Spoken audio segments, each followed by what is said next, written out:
course, both incredibly eye-opening experiences, both at GIA as well as Sotheby's and Christie's. While GIA gave me a deep respect for stones, structure, rarity, how to evaluate them as we spoke before, it was never just theory. It taught me to see jewelry differently. Sotheby's as well opened my eyes to the business of art and luxury. And, these interactions taught me how global brands think and operate. So, this is today how, this kind of education teaches you how to view brand value, how to view consumer behavior, legacy. And, it also brings forth, especially GIA, because it's at a global scale, from GIA Mumbai to GIA New York, Carlsbad, all of that together, it makes you realize how Indian design can sit on, or even Indian jewelry can sit on the same table as global luxury.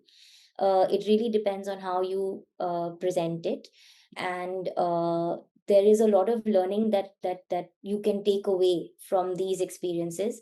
An interesting story at GIA, of course, was the day of my exam, when I had to, when we were told to, grade 100 and something diamonds. And, it was the most grueling experience at first for someone who's not used the microscope. But I think it was very, let's say, well worth it, and something that really hones and shapes your eye for detail. And the story goes as such. I think I freaked myself out so much. This was about 8, 9 years ago. Mhm. Prior to my exam, I fell sick, Oh, and they had to reschedule it specifically because of the, how stressed I was, to be able to grade so many. But that just goes to show the quality of education at GIA. They don't mark you easy, and they don't leave you easy.